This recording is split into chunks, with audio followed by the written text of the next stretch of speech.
Meu boa tarde a todos. Gostaria inicialmente de agradecer o convite feito pelo ministro Biratã Aguiar para que o Tribunal de Contas dos Municípios tomasse participação ativa neste evento. É um evento que realmente é de grande alcance no desenvolvimento da administração pública do Estado do Ceará, quiçá nacional. O nosso amigo, o doutor Edilberto, vai proferir uma palestra agora intitulada O Controle Externo da Administração Pública Brasileira.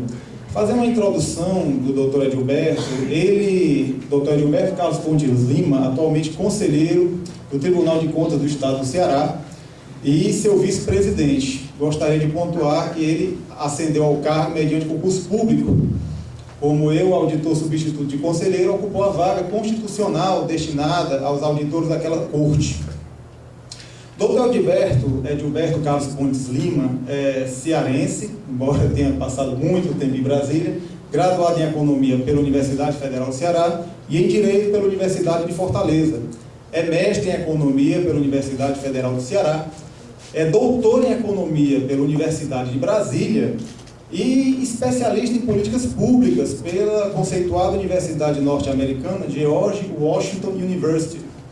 E possui livros e artigos publicados, entre eles o Processo Orçamentário Federal Brasileiro, de 2006, Regras Fiscais, Teoria e Evidência, de 2005, e Globalização, Tributação e Federalismo, de 2007. Dr. Edilberto vai nos agraciar agora com a sua inteligência e a sua vivência nesse ramo do controle externo, que é um ramo espinhoso, até para os que dele labutam, né? Então, Dr. Edilberto, lhe passo a palavra. Obrigado, Dr. Fernando Shoa. Muito grata satisfação estar aqui. Agradecer o convite do ministro Biratã, do Dr. Sabino Henrique. Ainda mais agradável ainda por um grande amigo, uma das pessoas que mais conhece controle externo, que conhece direito público aqui no Estado do Ceará, também no Brasil, o Dr. Fernando Shoa. Então, eu começo com essas reflexões de alguns pensadores americanos e ingleses sobre a necessidade do controle. Eu sempre gosto de repetir essas reflexões. Eu sempre lembro do Alan Blinder, que foi um grande teórico americano que ingressou na política. Ele foi Federal Reserve Bank, chegou a ser vice-chairman, como eles chamam, vice-presidente, e sofreu muito na política, nas disputas e tudo mais. Ele dizia o seguinte: olha, a diferença entre a política e o cientista, entre o político e o cientista, é que o cientista está sempre querendo dizer uma coisa nova, sempre uma novidade, uma coisa que ele descobriu, ele quer mostrar, quer publicar, ser o primeiro a publicar, vai virar o paper, o artigo primeiro. E o político não, ele está sempre repetindo a mesma coisa, porque ele quer convencer as pessoas. Então, precisa repetir para as pessoas se convencerem. Então, estou sempre repetindo essas reflexões aqui, precisamente atuando do ponto de vista político, no político de convencer, não político partidário, obviamente, mas político de convencer as pessoas da importância do controle, que nem todo mundo, muita gente ainda desconhece o controle e desconhece a sua importância. Então, essas reflexões aí do século XVIII sobre a importância do controle, exatamente porque sem controle tudo degenera. As pessoas querem mais e mais poder, mais e mais dinheiro, atropelam os adversários. Então, o controle é fundamental para isso, para frear os excessos. E o controle externo, que é exatamente esse o tema que foi posto, da administração pública, ele é exercido de várias formas. Tem um controle externo que é exercido pelo Poder Legislativo, ou pelo Parlamento diretamente, controle externo exercido pelos Tribunais de Contas, que é o que nós vamos enfatizar aqui, o próprio controle social, controle das eleições, por exemplo, não só eleições, mas todas as formas de controle social que existem, das associações, da sociedade organizada, pressionando, por meio do passeatas, por exemplo. Isso é uma forma de controle externo, controle social. E o controle pelo Poder Judiciário, também uma forma, talvez a forma mais dura que tem, que é o controle pelo Poder Judiciário, muitas vezes mediante a participação do Ministério Público, que que controla também a administração pública. Mas falando especificamente sobre o poder legislativo, que as duas formas que vamos nos concentrar aqui, o controle pelo poder legislativo, do parlamento, e o controle pelo poder, pelos tribunais de contas, eu queria enfatizar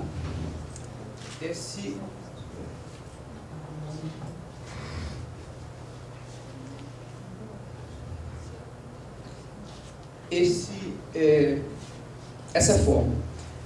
O controle da natureza das coisas, o controle do poder legislativo ser um controle político. O controle do Tribunal de Contas é essencialmente um controle técnico. Claro que tem natureza política também, porque o Tribunal de Contas é um órgão do Estado, ele integra a ossatura do Estado, ele integra as suas competências estão na própria Constituição. Mas eu quero dizer que o controle do poder legislativo, pela sua própria natureza, ele é um controle político, ele não é um controle de subsunção de fatos a normas estabelecidas, enfim, a regramentos estabelecidos, lei ou no orçamento. Não, é um controle por sua natureza político. Então, tem diversas formas que a Constituição estabeleceu para esse controle político, controle do poder legislativo, da administração pública. Ele é titulado de controle externo, isso é a Constituição. Ele julga as contas anuais do chefe do Poder Executivo, essa é uma questão fundamental, julgar as contas. De novo, gente, aqui o julgamento é político. Essa é uma questão extremamente importante. Digamos, por hipótese, o Tribunal de Contas rejeite, dê um parecer prévio pela rejeição das contas de um administrador, um prefeito, ou presidente da República, ou mesmo governador do Estado. O Poder Legislativo não diz, não, essas contas são aprovadas. Apesar do Tribunal de Contas ter rejeitado, ele aprova. E o faz por razões políticas. É um julgamento político. Não é se questionar esse julgamento político, é da natureza das coisas, é assim mesmo. É ontológico do Poder Legislativo, ele avaliar politicamente que, apesar daquelas contas terem aqueles problemas apontados pelo Tribunal de Contas, mas o governo vai bem, o emprego vai bem, o nível de inflação vai baixa, as pessoas estão satisfeitas. Então ele considera que aquelas contas devam ser aprovadas, as contas do chefe do Poder Executivo. E de forma contrária também, digamos que o Tribunal de Contas resolva dar um parecer pela aprovação das contas do governador, ou do prefeito, ou do presidente da República. O Poder Legislativo resolve rejeitar. Apesar do parecer ser favorável à aprovação, o Poder Legislativo rejeita. Por quê? Por razões políticas. Olha, apesar do Tribunal de Contas ter dito que está tudo ok, resolve rejeitar porque o chefe do Poder Executivo está desrespeitando o Legislativo. Não prestigia os deputados, não prestigia os parlamentares, não recebe audiência, cortou o orçamento do Poder Legislativo de uma forma desproporcional em relação aos outros poderes. Enfim, foi uma avaliação política de que aquelas contas devem ser rejeitadas. E o faz rejeita, e isso está de acordo, em conformidade com a Constituição. É uma avaliação essencialmente política, não é uma avaliação técnica. Outra forma de atuação pelas comissões de orçamento. No caso do Congresso Nacional, a comissão mista. Vários poderes são conferidos pela Constituição Federal à comissão mista de orçamento. Por exemplo, o parecer prévio do Tribunal de Contas da União, quando chega no Congresso, quem faz o primeiro julgamento é a comissão mista de orçamento. Depois o Congresso julga, mas a comissão de orçamento faz a primeira avaliação no Congresso. Ela que examina, por exemplo, se o orçamento está sendo cumprido ou não, e propõe a sustação de determinado ato que não está em conformidade com o orçamento. Tem várias competências que a comissão de orçamento tem, e nos estados também, comissões que obviamente não são mistas. As comissões de fiscalização e controle também têm uma série de prerrogativas, convocar para audiência pública, requerer, solicitar fiscalizações por parte dos tribunais de contas, e as comissões parlamentares de inquérito. Né?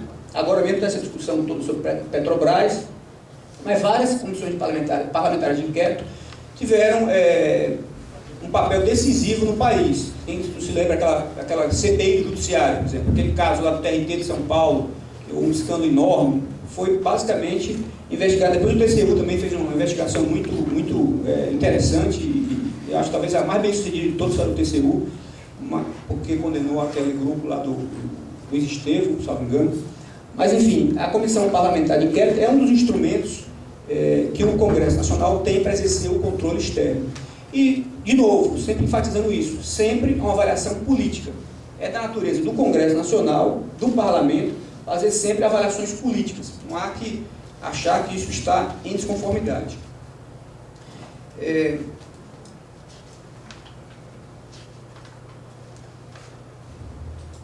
Falar um pouco sobre... Então aqui, depois desses slides, ministro, se alguém tiver interesse, ficam à disposição. Não vou entrar em detalhes em todos os slides, já andei falando um pouco sobre a competência de cada um deles.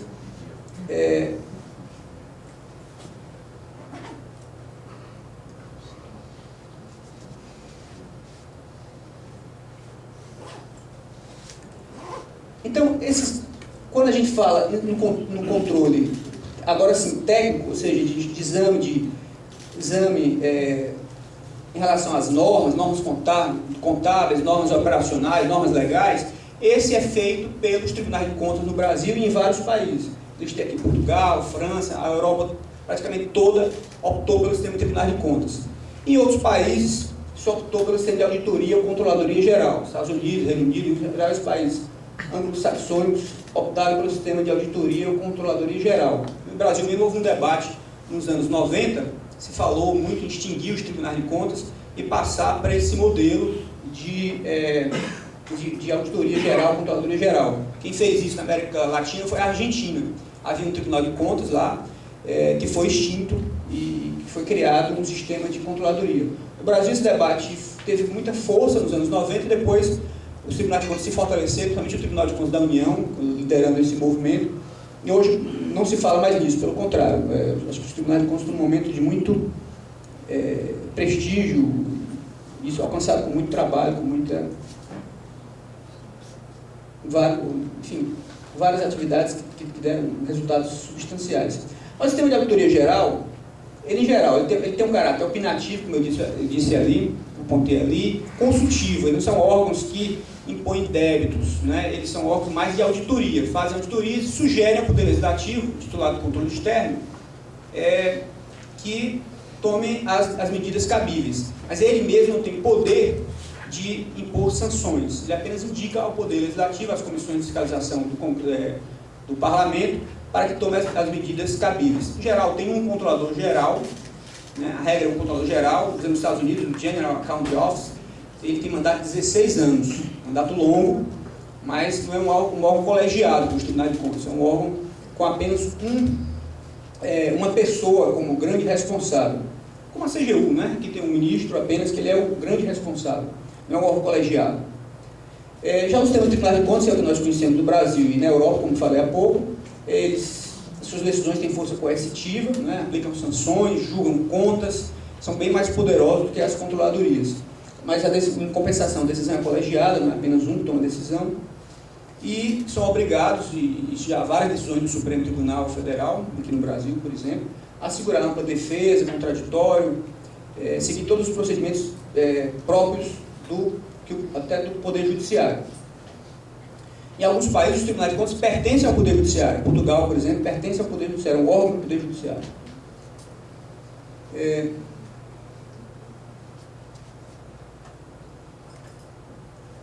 Então, falando especificamente sobre o Tribunal de Contas, eu estou vendo aqui que tem várias pessoas do Tribunal de Contas, sabem disso tanto quanto eu, até mais do que eu, muitos aqui, mas esse sistema, como estava dizendo, no Brasil, a sua origem é a própria Constituição Federal. Por isso que não pode se dizer que o Tribunal de Contas é apenas um órgão técnico. É um órgão de natureza política, porque suas competências, a sua instituição, é feita pela própria Carta da República.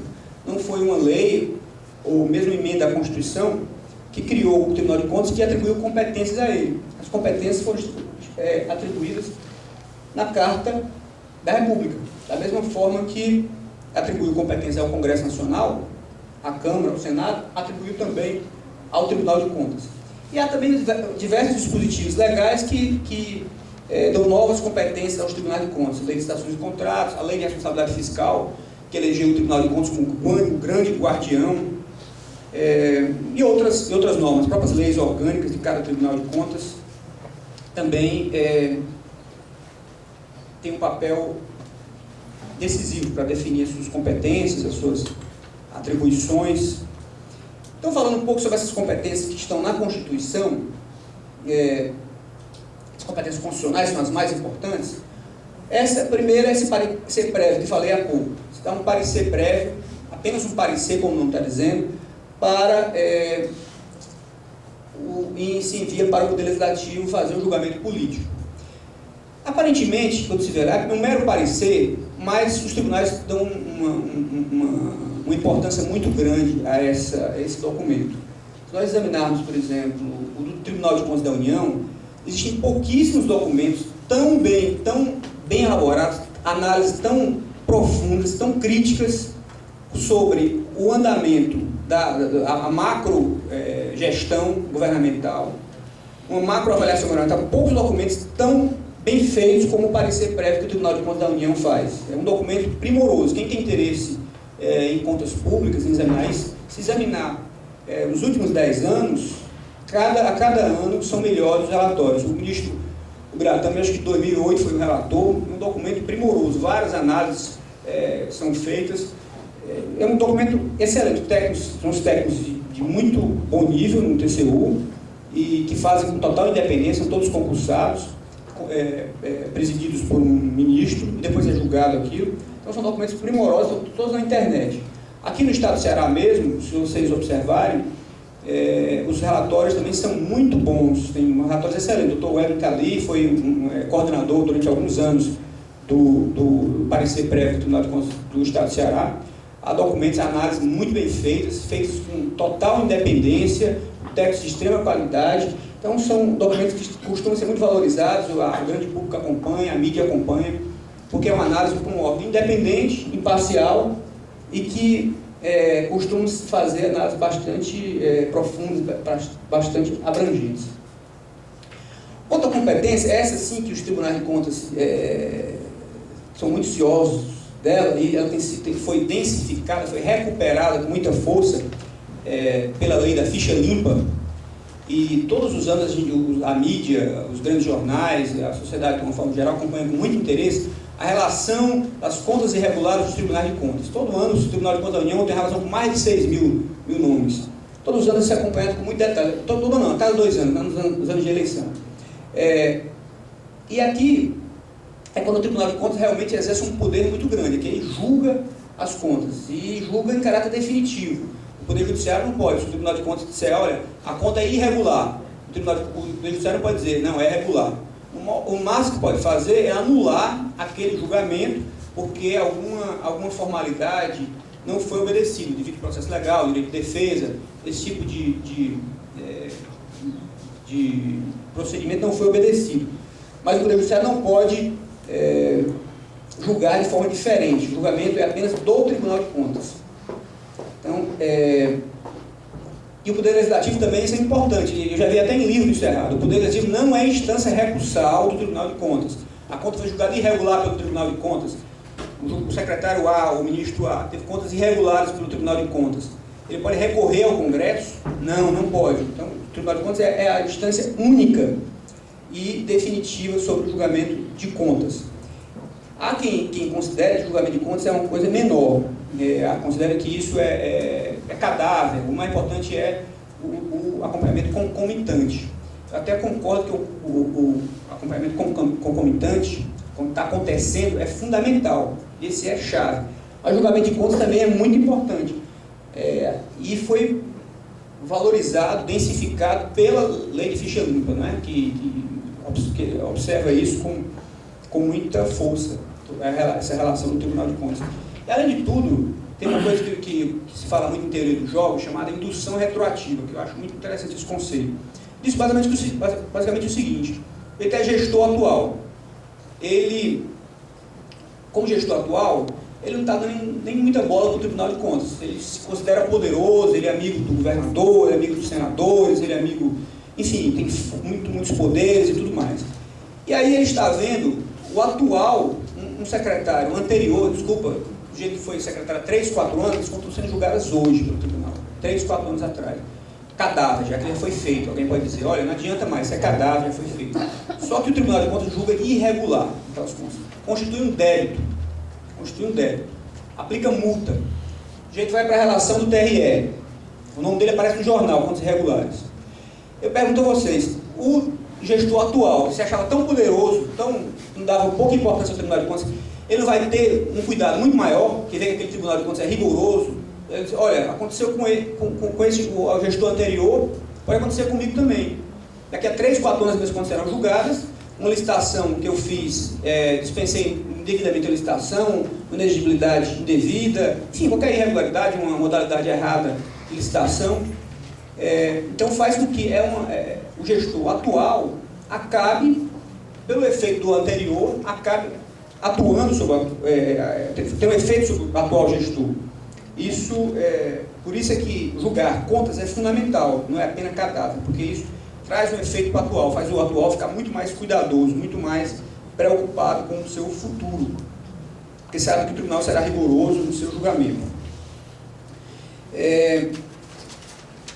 Há uma série de debates que eu não vou entrar aqui, mas apenas ilustração. Essa conta interessa muito mais ao TCM, no caso do Estado do Ceará, quando o prefeito é gestor, ele é ordenador de despesas, quem julga suas contas?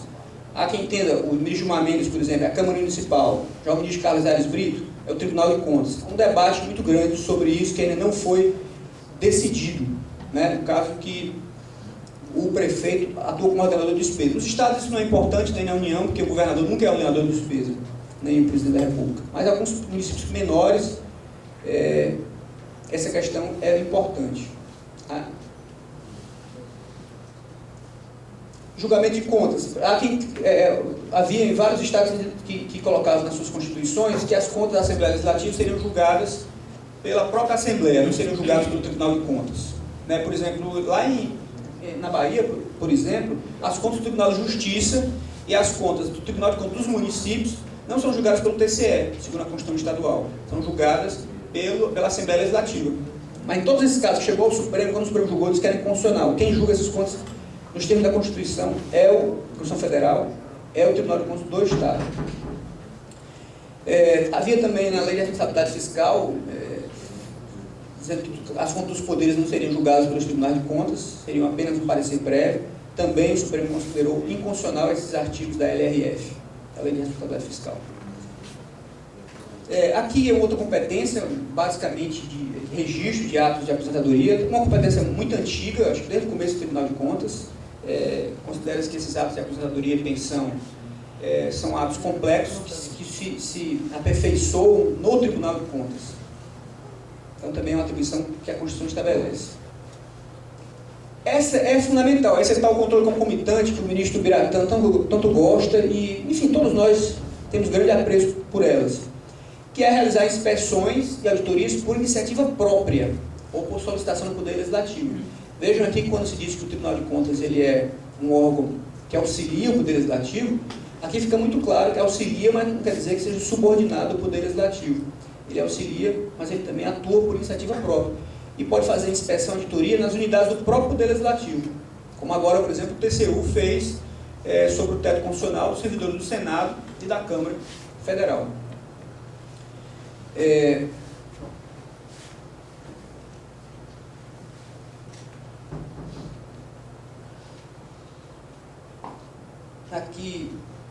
Aqui também aqui um ponto que é muito claro, como o tribunal também, esse caráter de auxiliar. Aqui ele é muito claro o tribunal auxiliando o Poder Legislativo.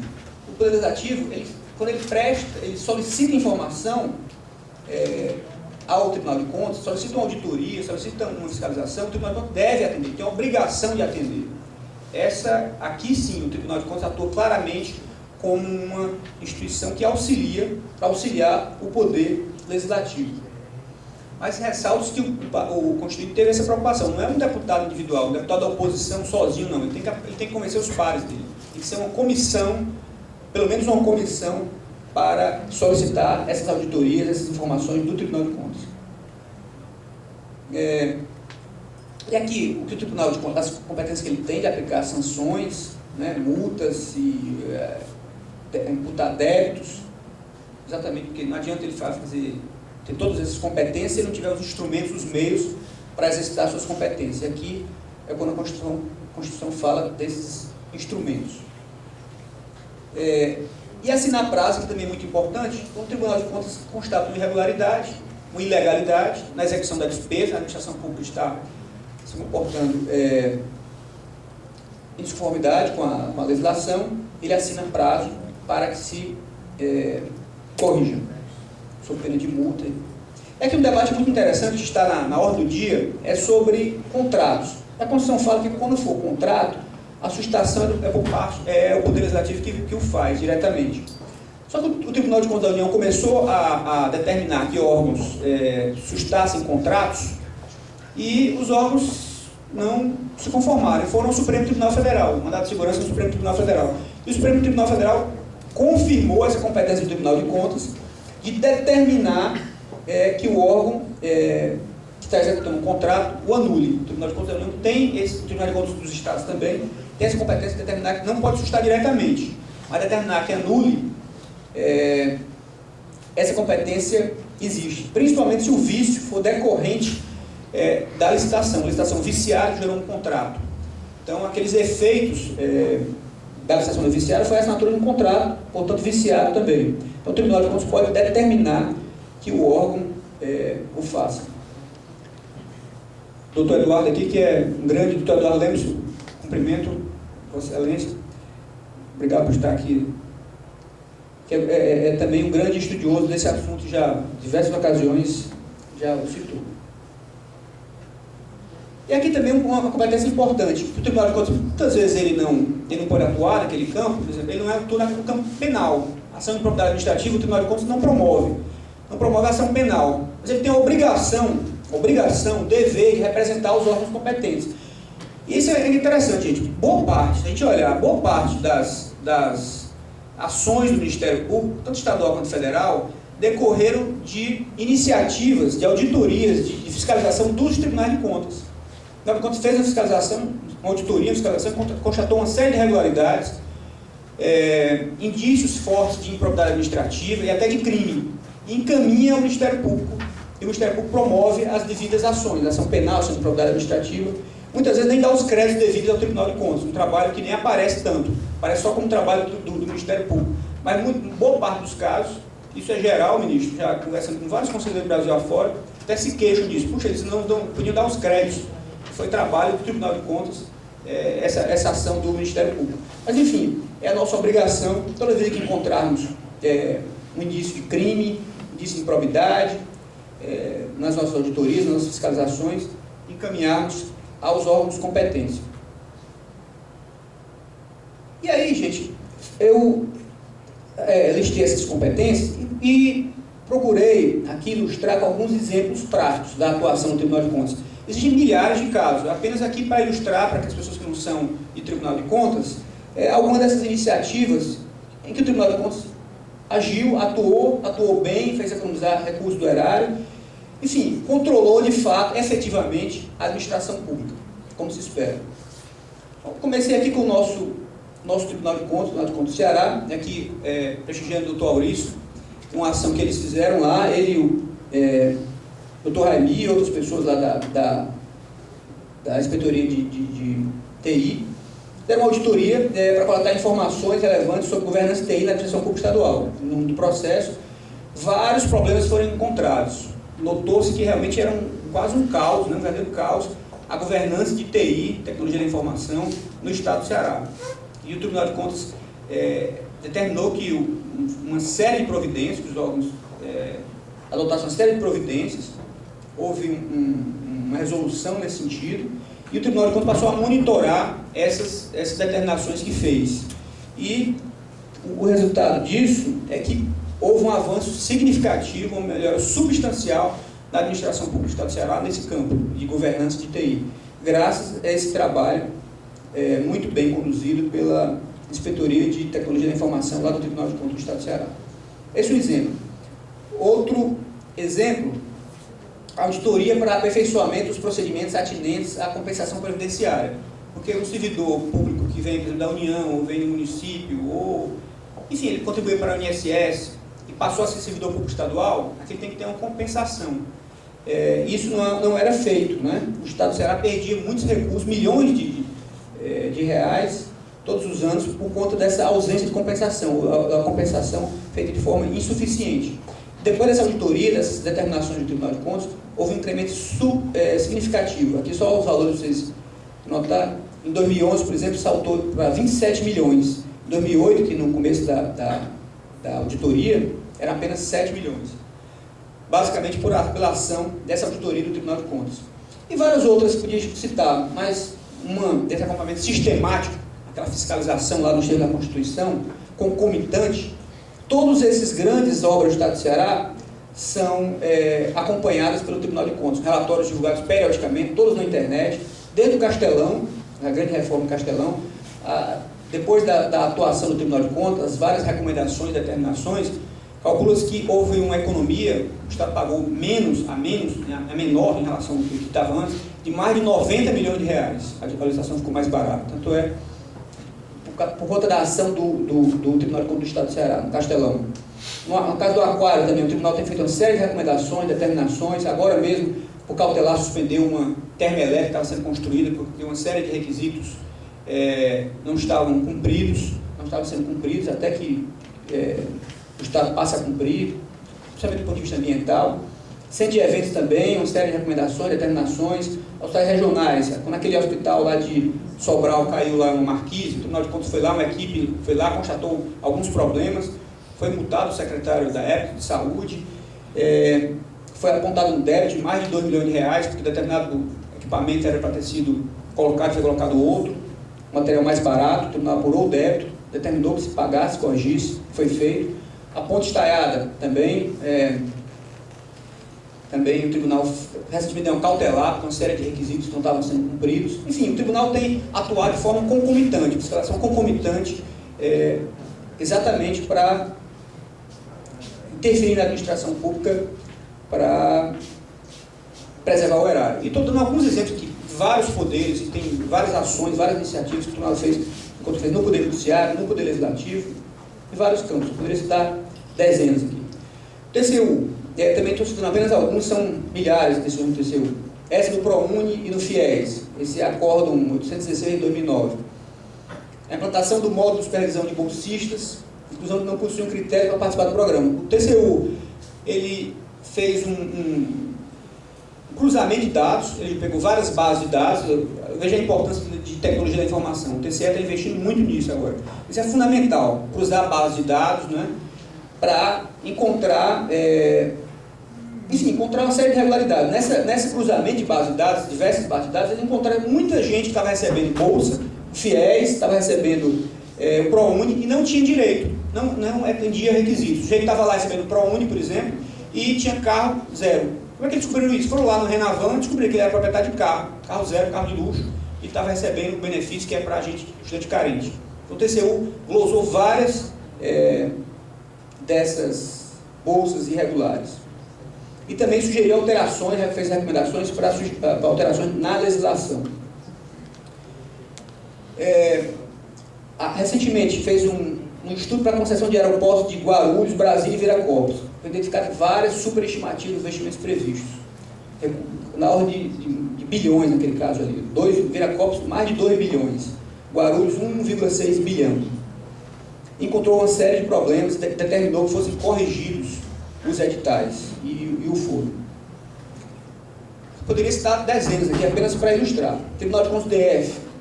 Aqui também estou citando alguns casos aqui de economia, da ação do TCDF. Recentemente agora, no caso de São Paulo, por exemplo, que chamou muita atenção, a maior universidade do país, a USP, teve as contas rejeitadas pelo TCE de São Paulo. Rejeitadas. Por quê? Porque descobriu que estava pagando a muitos altos dirigentes da USP remunerações muito acima do teto. O teto constitucional estabelecido de remuneração. Então, o Tribunal de Contas havia já anos anteriores recomendado. Olha, corrijam. 2007 já havia recomendado, 2006 também, 2005 também. Não fizeram. Em 2008, o Tribunal de Contas rejeitou as contas da Universidade de São Paulo, dos gestores da Universidade de São Paulo. E fez novos alertas que as multas poderiam ser muito maiores em caso de novo descumprimento. Apenas alguns exemplos, como eu disse para vocês, tem centenas ou milhares de casos de atuação dos tribunais de contas para o controle externo da administração pública. E aí eu comecei com a frase dos pensadores ingleses e americanos, concluo com a frase do Rui Barbosa, o pensamento do Rui Barbosa, que é o patrono dos tribunais de contas. Não basta julgar a administração, denunciar o excesso cometido, colher a exorbitância para prevaricação, para se punir. Circunstâncias limites, essa função tutelar do direito de dinheiro público será muitas vezes inútil, por omissa, tardia ou impotente. Convém levantar entre o poder que autoriza periodicamente a despesa e o poder que cotidianamente a executa, um mediador independente, auxiliar de um e de outro, que, comunicando com a legislatura, intervir na administração, seja não só o vigia, como a mão forte da primeira sobre a segunda, obstando a perpetração das infrações orçamentárias por um veto oportuno aos atos executivos, que direto ou indiretamente, próximo ou remotamente, discrepe da linha rigorosa das leis de finanças. E esse órgão é exatamente o Tribunal de Contas. É isso que eu queria dizer para vocês, gente. Obrigado, estou à disposição para alguma pergunta.